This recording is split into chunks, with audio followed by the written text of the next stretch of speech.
There are incredible investment opportunities available with distressed and foreclosed properties.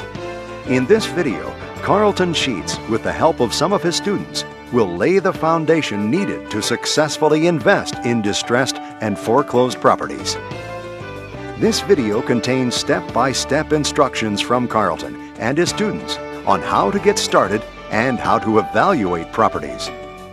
We'll show you firsthand what to expect when you're looking at distressed and foreclosed properties by going on location with a student through a newly purchased, repair in progress, and a completed repair project. One of Carlton's successful students will demonstrate the repairs you can make that will really enhance the appeal of a distressed property.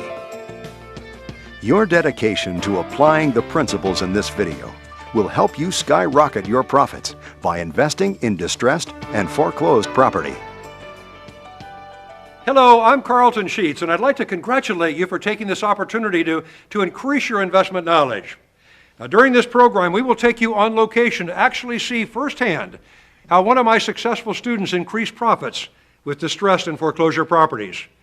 Nationwide, there are a tremendous number of distressed and foreclosure properties. In fact, in some counties, literally hundreds of foreclosure sales are advertised weekly.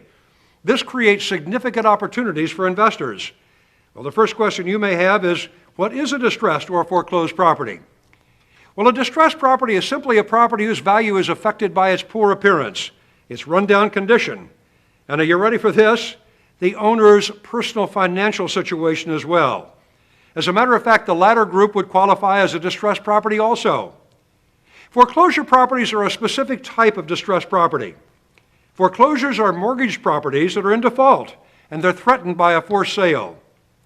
Distressed and foreclosure properties present great money-making opportunities because often you can buy these properties at below market prices. I've received many letters from students who have made large profits with distressed and foreclosure properties. Using quick and easy fix-ups, they've been able to sell the property at a profit or increase the property's income stream. The students who are consistently successful with these types of properties understand three things. First, how to find distressed properties. How to determine if the property is a good investment. And three, how to perform simple repairs that will substantially enhance the property's appeal. Here are some examples of the success that students across the country have had with putting this strategy into practice. I love investing in foreclosure properties. And the reason is that I feel more comfortable in purchasing these properties. It's mainly the banks that you're dealing with. It's not a family who's about to lose their home and their situations there. And banks are not in the real estate business. They're willing to take losses, and they want to move on to the next property. And I love being able to purchase a property for $30,000 or $40,000 or $60,000, less than what that property's worth. Put $5,000 of what I call cosmetic repairs into it and turn it for a big profit. I'm doing it every month. Let me give you a great example on a property that I've been able to obtain from another investor that did not want his property anymore and been able to fix it up and sell it. These gentlemen had a partner. They no longer wanted to be partners together. I was able to pick up a quadruplex, a 4-unit, for $166,000. I put it under an option. I had 90 days to take this property. And they had already spent over close to $100,000 on the interior of the property. You pulled up, it didn't look it. It needed that curb appeal. I painted it, I put a front porch in it, and I put some landscaping in. I spent about $5,000 on the property. 60 days later, at 11 o'clock in the morning, I had purchased the property from the seller for $166,000. At 2 o'clock in that same afternoon, which I had lined up my buyer, I sold it for $230,000. In 3 hours, we netted a $65,000 profit. It's extremely easy.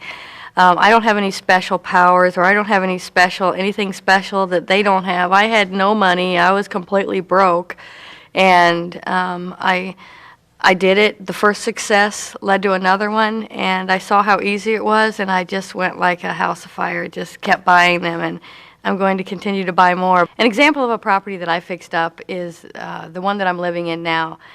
We knew that we were growing out of our house, so we kept it as rental property. And the house that we bought that we're living in now, I couldn't afford a nice house, a huge house in a great neighborhood. So I started looking for rehabs. I looked at this house, and all the houses in the neighborhood were mansions, just beautiful old Victorian homes, and this one looks like it had just been forgotten about. So we looked inside, and my husband did an inspection and decided that yes, it was something that we could do. I told the sales agent that I was going to put $500 down, and he said, "You know that won't work. You're crazy." I said, "Well, you submit the offer, and we'll see what happens." And I put on there, "I want everything in the house." I got $10,000 back total at closing, and we used that to make improvements on the house. So not only did I end up with a beautiful house in a beautiful neighborhood, it was custom built for us. Foreclosures work really well for me because when I buy the property, I'm buying it for so far below the market value on the day of closing. I already have equity in the house. So no matter what I do with it, if I could turn it or flip it and put money in my pocket or keep it for a rental, and it's just appreciating all the better. Foreclosures are all over the country. Anybody can buy foreclosures, and foreclosures are a great way to instantly have equity in a home. One of the best properties that I bought was a sheriff's sale, 37.2. Put $20,000 into it, and my tenants have a lease with option at $79,000. So I'll make over $20,000 profit on that. When they buy it, until that time, their rent is $700, and I think my payments are, I don't know, $400. So I'm even putting money in my pocket every month until they buy it.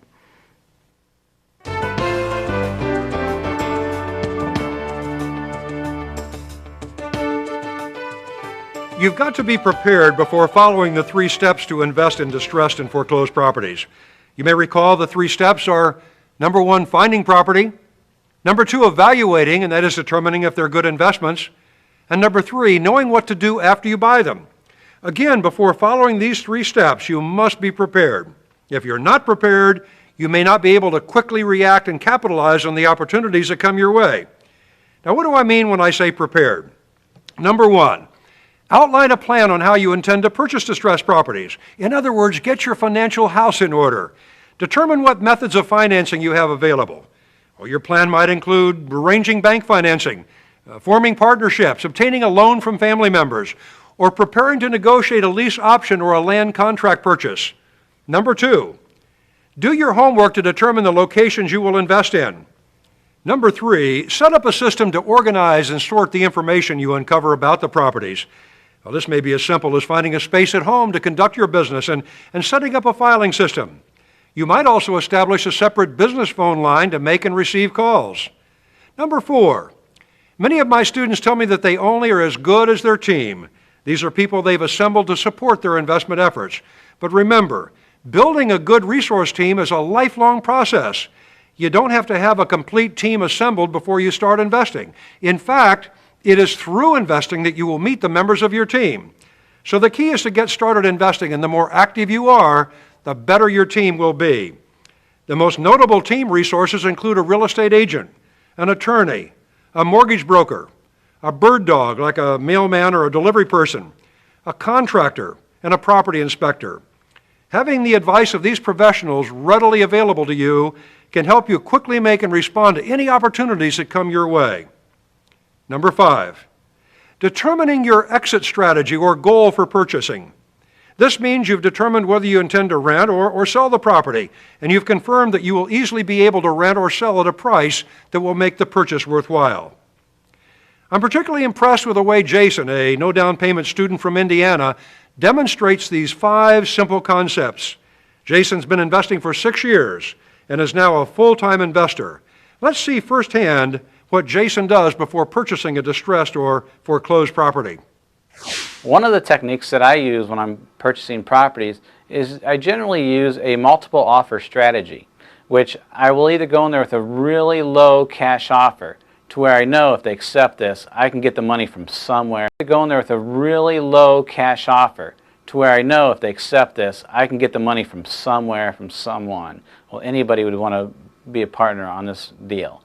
That is something that I do. And then the other part of the offer will be a subject to, where I'll take over their existing financing in its place until I actually get the house remodeled and sold. So in a lot of cases, they will get no equity out of the house, but if they need to get equity out of it, then we just delay that equity until I have closed on the house and have it sold. So that's a good way of doing it without putting any money into it at all. You just have to give them a premium for it. The top sources for finding distressed and foreclosed properties really are just driving through different neighborhoods, writing down addresses, and locating these owners. Some of the most important components in my office that I really use is a computer, and I use the internet quite extensively to search to find the homeowners to properties. I also use a fax machine. I believe fax machines are a necessity. You can get them now for $50. So it's kind of silly not to have one. And I also have a copy machine and a printer. Those things aren't really necessary, but they're nice to have if you can have them. I definitely believe writing out your purchase contracts on a computer, is a lot more professional. It's a lot less likely to have errors that, in a legal standpoint, if something would happen, they don't have to decipher handwriting. One of the big tips I would give to a beginning investor to make these professional contacts, it's not easy, it's intimidating, and it's kind of scary because you're calling professionals, and you got to fight through those fears, and you just do it. You call and you make a lot of phone calls, you make a lot of contacts. Eventually, not every one of them will want to work with you. And you got to be willing to accept that and understand that. Eventually, you're going to come across some who can say, I like this guy, or a girl. They're a young investor, entrepreneur, trying to, get. And a lot of them are entrepreneurs themselves, so they want to work with young entrepreneurs. And you just got to find those contacts. Some of the quick things that you can do to turn a property over really fast on the inside is just clean it and clean it and clean it is one of the biggest things that you can do. And if you need to go in and paint some walls, one coat of paint, it doesn't have to be perfect if you're not trying to get top dollar.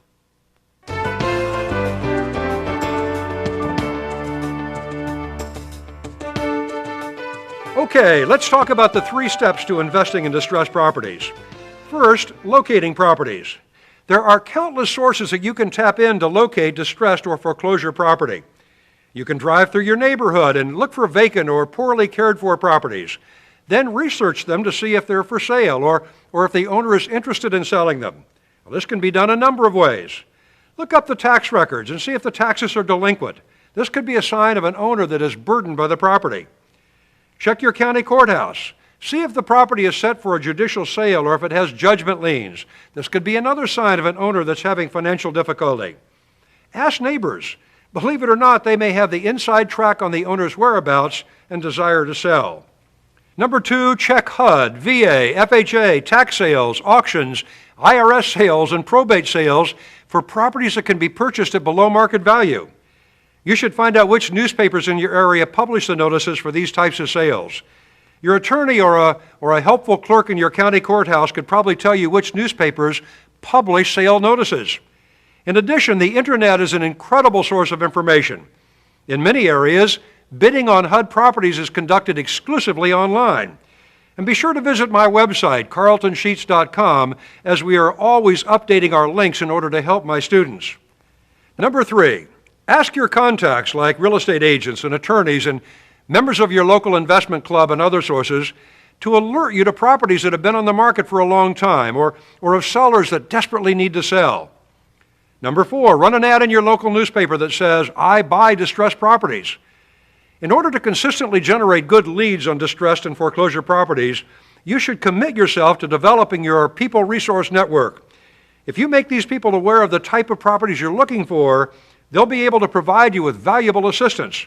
For example, let your resources know that you're looking for distressed properties in need of only minor repairs. You may be surprised at the number of properties that will be uncovered by their combined efforts. 2, stay in contact with and develop a relationship with bank loan officers so they'll call you when they have an REO. Jason has a well-developed network, and he's going to share how it was developed and how it works. Attorneys are great contacts. It's nice to have a couple different attorneys that you work with just a little bit. A lot of times they'll come across estates that they'll handle, and they may call you. And I have had a couple phone calls, and I've purchased a couple of these estate properties through the attorneys. Realtors is another great source of finding these properties. This is what they deal with. But there are certain realtors that do nothing but foreclosed and distressed properties. So it's the key to find these realtors, but I really like finding a young, new, hungry realtor who's not been in the business, because you got to remember, a seasoned realtor is already going to have a list of investors they work with, and guess who's going to get to be there first. So I feel it's really important to get a new realtor. Another great contact is having a mortgage broker that you can work with. It's good to have a conventional mortgage broker that is a conventional lender. They work with AA plus credit buyers. It is also very good to make a contact with a non-conventional broker who works with B, C, and sometimes D credit buyers. It's really good when you're finding a mortgage broker. You got to find one that has a good reputation and one that tells you the way it is. Whether you like what they're telling you or not, you want somebody who's going to be honest with you. That's the biggest key with mortgage brokers.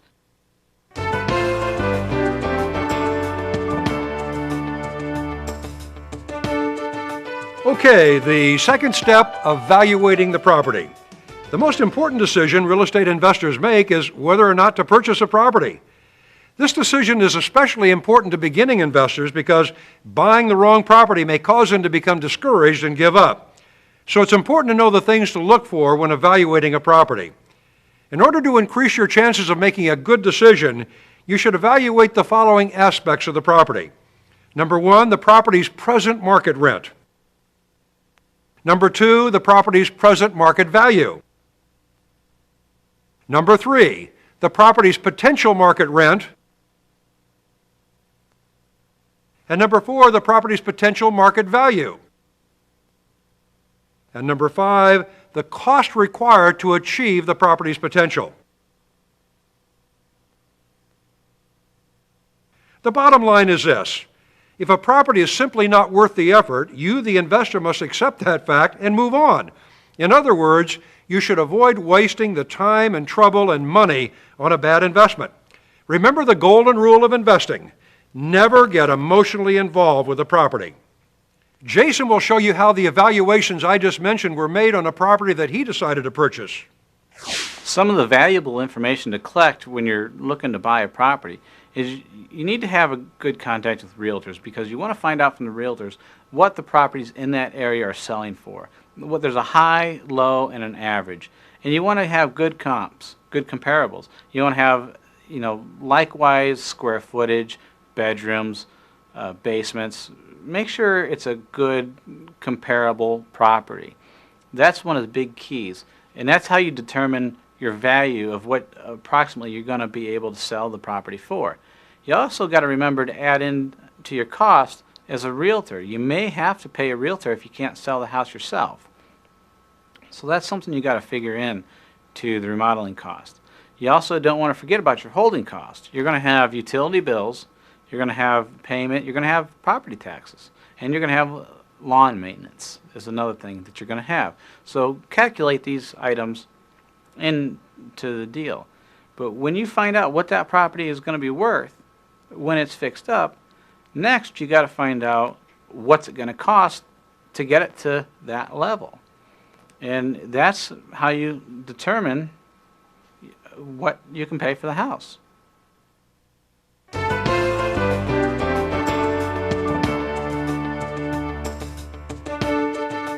And finally, the third step: what can be done to enhance the property's appeal? The rubber stamp approach is a name I've given to the method that I've used for years. With this method, I target low-cost interior and exterior improvements that can make any property more desirable. It includes exterior improvements like repairing and improving the driveway, mulching, trimming shrubs and pruning trees, planting new flowers and small shrubs, planting foliage or erecting a fence to act as a screen, installing shutters, installing a new front door, installing new exterior lights, and finally, painting the trim on the garage door. And interior improvements like cleaning, vacuuming, and dusting all rooms, washing windows, installing new bath and kitchen faucets, painting interior walls and ceilings, cleaning ovens and other interior fixtures, carpeting or putting tile on the floors that need it, installing ceiling fans if appropriate, lowering the kitchen ceiling and installing new fluorescent lighting, installing wallpaper, and replacing kitchen and bath fixtures if necessary. After your fix-ups are complete, it's time to either sell or find good quality tenants. And if you've built up a strong resource team, they can be instrumental in helping you turn a profit, whatever you decide to do. It's also helpful to meet with other investors regularly through investors clubs or even informally. Your fellow investors can be great sources for real estate leads. If you work at developing your pool of business contacts, you will have a much easier time selling and renting your property. Jason has some tips to help you sell or lease your property once you've completed the necessary repairs.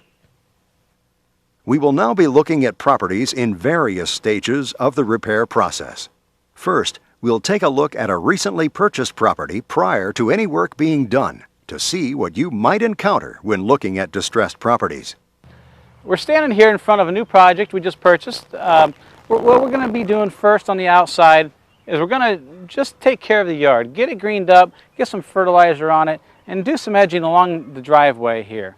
As you can see, we have a fairly large driveway that goes all the way to the back. So we're going to just get the edge out and edge it up and get all the weeds taken care of.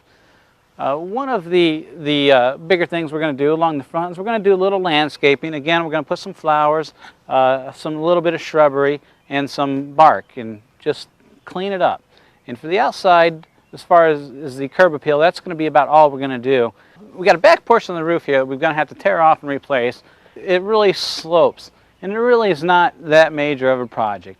It looks pretty scary to the novice investor, but to the experienced investor, it really makes this house a great buy because a roof like that is a scare to the sellers. So we were able to pick this up for a pretty good deal. And for the outside, that pretty much wraps it up.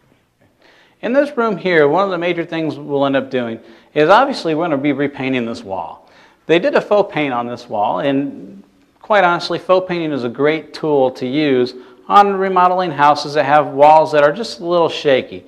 A subtle faux painting will hide a lot of flaws. However, I do not recommend to go with something quite so loud. We'll also be replacing all the outlets and switches all the way around. That's a key point. And again, it's 30 to 40 cents for each outlet. We're also going to be replacing the carpet, going with a neutral beige type carpet, something that will blend with everything. One of the other things that we're going to do is a ceiling fan here. We're going to replace a ceiling fan, something just a little bit more modern with a light in it, I think would be pretty sufficient. And we will be putting in a base trim all around the edges of the room. A white colonial base trim, we'll paint it white, and it'll really make this room stand out. We're in the kitchen now, and as you can see, it's a pretty distressed kitchen. And in every distressed house, they're distressed for a reason, and that's because somebody didn't take care of them. And you're going to run into kitchens like this almost on every property. It's really, again, to the novice investor, it looks like a major scare, and it really isn't. Your major home repair center, to replace this entire kitchen cabinetry and everything, you're looking under $1,000. So it's not a major investment in major improvements. Replacing kitchen cabinets is actually very simple.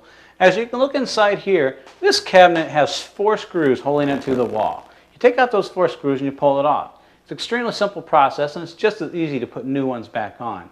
You get them up there and you level them, and then you screw them into the wall. You make sure you hit a stud so they don't fall, but other than that, it's a very simple process. And again, you always want to stay with a nice, simple, neutral color. You don't want anything too loud or too vibrant. You just want simple and neutral to where somebody can come in and do their own decorating around it. This bathroom here is pretty typical of a distressed property's bathroom. One thing that we are going to have to do is just major cleaning. We will be replacing, we'll put back a double sink vanity again. Double sink, it's a big bathroom and it really adds a lot. We will put cabinets very similar to what we have here in a new mirror. We will be painting everything in a neutral color. We'll get rid of the border, possibly even put a nice neutral border up. With the toilet, we're simply just going to clean it. It's going to take a good cleaning, but that toilet probably is no more than a year old. It's not too bad at all. With the shower and the surround here, we're going to replace the fixtures, and we'll also just reglaze the shower with a special epoxy glazing material that's used, and it's really inexpensive. It's very simple to use. We're also going to be putting down a new floor. We'll put it down a ceramic tile floor in the bathroom, as we do on all of our bathrooms. Other than that, it's actually very simple and pretty much your basic bathroom. This would scare quite a few of your novice investors, but this is what you get when you're buying a distressed property. That's why it's distressed, and that's why you're buying it 50% below market value. Now, let's take a look at a property in the process of being repaired. We're going to be showing you a little house today here that we bought, and we're going to be doing some remodeling on it. One of the things I want to show you right now is the exterior. The siding here, it's not the most eye-catching, but it is in good shape. So we're going to, and I believe it's one of the most important, is landscape and curb appeal. The grass should be a nice green color, a little bit of color with some flowers, a little bit of bark and wood chips in the flower beds. Really, it's very cheap, very simple to do, and it just makes a huge difference. One of the major things that people just don't do is around the sidewalks and curbs is take an edge along all the curbs and sidewalks. It just really cleans the yard up. If you feel like you want to get a little bit creative, one of the things that you can do is add a deck. We added this deck here and really did it to really be able to overlook this nice side lot that we have here. Put a little garden down there, or people could watch their kids play, and just thought it worked really well. One of the things that we had to do for the deck is we had to put in these sliding glass doors here. We think it works out very well with the deck, and again, at your local home store, around $500 or a little less, you can get these, and it's really quite a good investment. One of the other items that we did here on the deck is we decided to bring the deck a little bit over so we could make the tree come up through the deck. Just get a little creative, and we think it adds quite a bit of character. We got the garage, it was leaning about a foot over to your left. We decided we'd probably spend about $700 to repair it, or about $7,000 to rebuild it. So we definitely went with the repair, and you see it straightened up quite nicely. We straightened it up, and we lined the inside walls with 7/16 OSB. Really helped the structure. Put a new roof on it, and we will be siding it. And we got a new door, and you see little things like that you can do and really save a lot of money. This garage was about as bad as you can get, and it's going to turn out to be a really nice garage when we're all done, and you have $700 into it. So it's turned out to be a worthwhile investment. Right now we're in the living room. We pretty much just started out, the ceiling was in really bad condition, and so what we did was we took a little bit of drywall mud, skim coated over a couple of cracks, and what we did is textured the ceiling, and just makes everything look a lot cleaner, like new construction properties. Another thing we've done is we've painted all the trim all around, and we're going to modernize this a little bit. We will be replacing all the outlets, switches, and covers. Really cleans things up quite a bit. It's something people really overlook. We got all the register covers here that we're going to be cleaning and refinishing them, and they'll clean up, be real good. That saves quite a bit of money because those can get expensive. And we're also going to be replacing the windows with white vinyl replacement windows. Being that the had hardwood trim around the windows, and white vinyl windows, it kind of really stands out. So we have decided to go ahead and paint the trim around the windows and the base floors to really modernize the room. As far as light fixture goes, we're going to stick with the light fixture that was up there. It was really in very nice shape, and it's actually pretty new and pretty nice looking. This house here you see has a great fireplace. That will be cleaned up, and we'll put a little gate, around the fireplace. They're fairly cheap, and probably end up putting some fake logs in there, just make it look a little more homey. Front doors are a major thing here. The front doors, you can see this one here. It's not in bad shape, but it's not very eye-catching. So we will be putting a much nicer front door and a nice storm door. That's one area that really gets overlooked, and you got to really make the house look good when you drive up. These hardwood floors here, you see, they look in pretty bad shape at the moment, but with a little bit of water and a mop, they will clean up very well. And if we have to, we will put sand them and put one coat of urethane on them, and they'll be like new.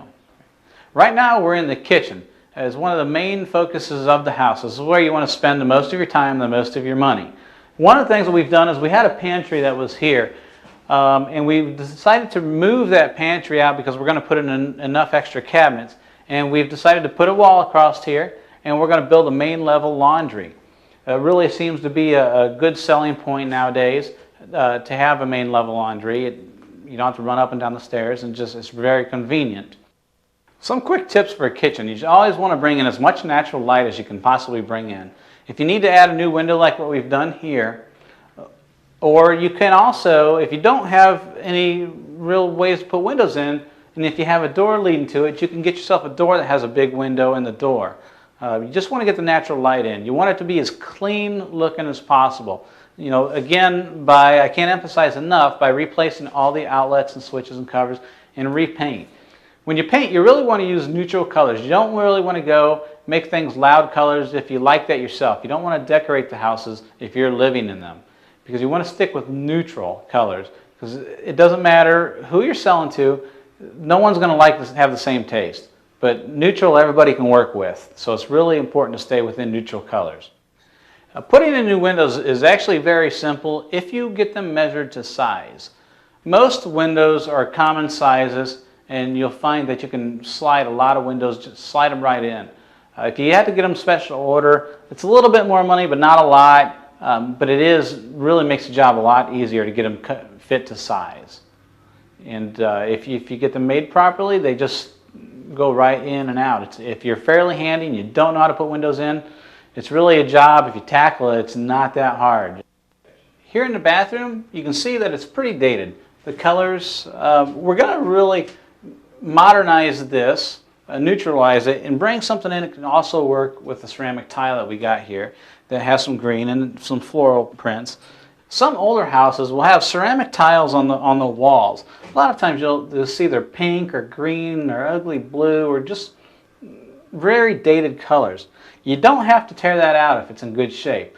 You can also reglaze, which is a material that's basically like paint for the ceramic tiles. And if you're somewhat handy and have spray gun equipment, it really works great to spray it on if you can. When we bought this house here, the upstairs bathroom had a leak. And you can see that this is a result here on the ceiling of that leak. It's really no big deal. First you got to fix the leak, and then you can cut out this drywall and patch it in. It's very simple, and then you use a texturing technique that we've used in the other rooms that you see. And it makes the ceiling look like a brand new construction home. And the shower surround is also in very poor condition, so we're going to replace that. You can get good shower surrounds for right around $50, and they're very easy to change. Here in the tub you can see some pretty rough shape.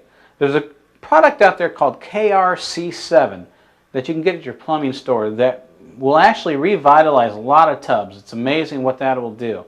If it doesn't come back, what we'll do is we'll refinish the tub. For $20 at your home improvement store, you can buy a reglazing kit and you make the tub look like new. It's very simple to do. We're here in the basement now, and this basement's in really pretty good shape. You always want to check out the walls, make sure there's nothing bowing out or any major cracks. If you see anything that really scares you, get a good contractor out there to take a look at it. Generally, it's nothing, but to make you feel better, it's good to have somebody look at it. One thing that we always do in the basements is we always clean them.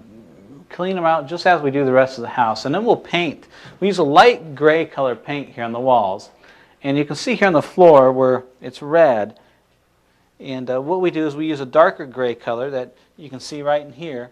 We just haven't gotten all the way there yet. We ran out of paint. So we always clean up the basements, and then we put the light gray on the walls and the dark gray on the floor, and it really cleans it up, makes it look more livable. And what you're really striving for, especially in basement, is cleanliness. It's a real big seller. Here we've got a pretty unique room that it came off of both of the bedrooms. Really didn't serve much of a purpose, so what we did is we blocked off a doorway and we've drywalled it. We've decided to make this into a large closet with a makeup table and a little bit of changing area. It's really important to maximize your closet space in a master bedroom. And the master bedroom had a really dark paneling on it. Now we could have just went with painting it. We just really felt that we're trying to get top dollar out of this project, and we really thought that re-drywalling it would really add a nicer depth to it. With the floors, what we've decided to do is to not finish the hardwood floors. We're going to clean them up and leave that option to a homeowner. But what we're going to do is we're going to put down padding and we're going to put down carpet. It really adds to the warmth of a room. Now let's take a look at some completed home repair projects. The property you're looking at now was out in the country. It was on a road called Pine Road, and it was very distressed. It was just not taken care of or maintained at all. And what we had done is the exterior was just a color I just didn't really care for. So we went in there and basically put vinyl siding on the exterior, and we ended up replacing the windows on the property as well. The roof was in good shape, but for the aesthetics of what we were going for, and we knew we were going to get top dollar out of this property, we went and laid another roof over the top of it, a new dimensional type shingle. And it was really very inexpensive for what we feel we got out of it, and it didn't really take too long to do. So really on the outside, all we did was the siding and the appearance-wise for the windows and the roof. We ended up selling the house before we had a chance to do any of the landscaping. It sold so quickly because it was such a beautiful house when it was done. This here's a picture of the garage on Pine Road. The garage was in really poor condition. It was looked like it was going to fall in, and it had two garage doors. And I knew somebody that put garage doors in, another professional contact that I've got, and he had said that he had a 16-foot door that he could sell us real cheap. The framing all needed work anyway, so we decided to take out the double doors and we put in one large door. It worked out real well, as you can see by the finished product, and then we just put some vinyl siding and then again the roof, and we put some new light fixtures on it. It really added a lot and turned out very nice. This room here is a living room, and all we really did to this room is we replaced the front door, which you would agree that it really added a lot to the room. We also cleaned it very well. We had to clean the walls and the ceiling, and we painted it and put new carpet down. One of the things that you notice that we also did is we textured the ceiling, gave it a nice new look to it. Really, that was all we did to this room, was just clean it and paint it.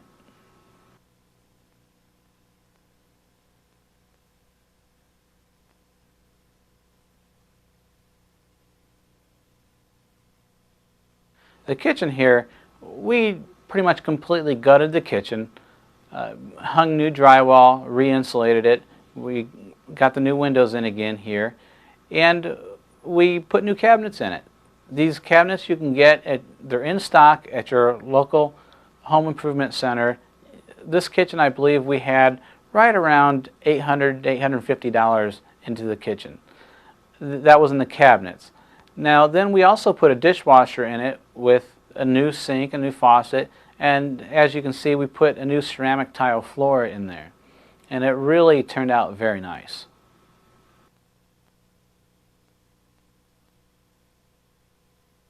Here we're looking at the bathroom.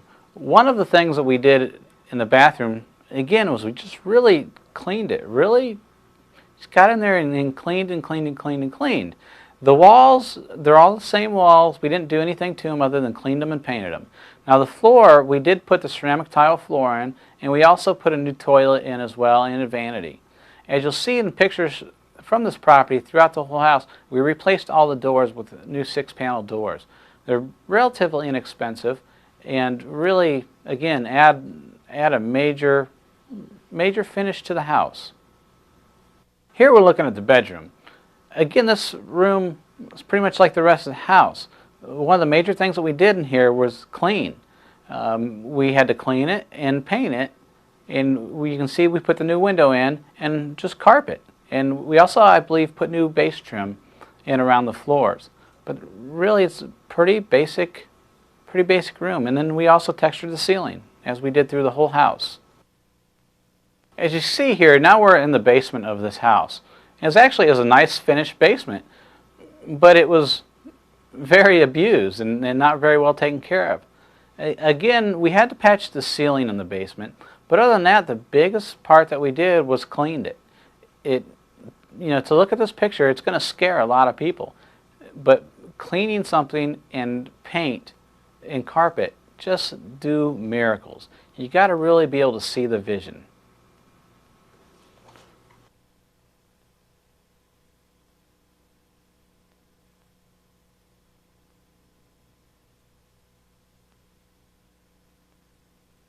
One of the things here in this picture that you can see is a stairwell. We had put some spindles and a handrail and a post in.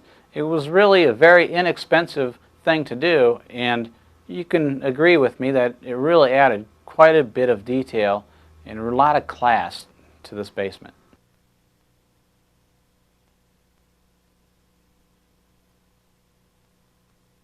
There are publications that can help you get a rough idea of what it should cost to perform all types of property repairs. R.S. Means publishes a manual called Repair and Remodeling Cost Data. To obtain a copy, check your local library or bookstore.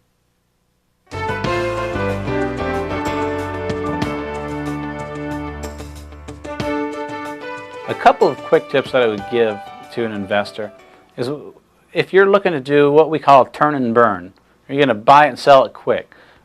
The landscaping is extremely important. It's something you can do quick and cheap. To mow the yard, get the yard green again, keep it edged and trimmed, and plant some flowers. And it's something we call cap the front of the property. You might go and just paint the front of the house.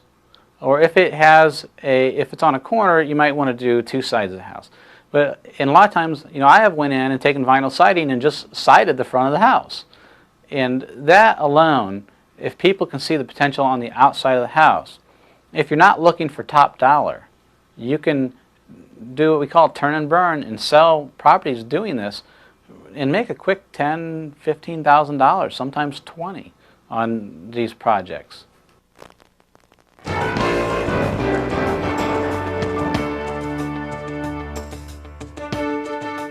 The real estate market is full of tremendous opportunities for investors. I encourage you to look for and recognize money-making situations that others may pass up. Knowing which properties to buy will greatly improve your success as a real estate investor. With the principles you've learned in this program, you can start finding some great investment opportunities.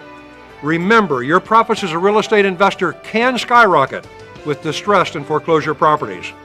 I'm looking forward to hearing about your successes investing in distressed and foreclosure properties.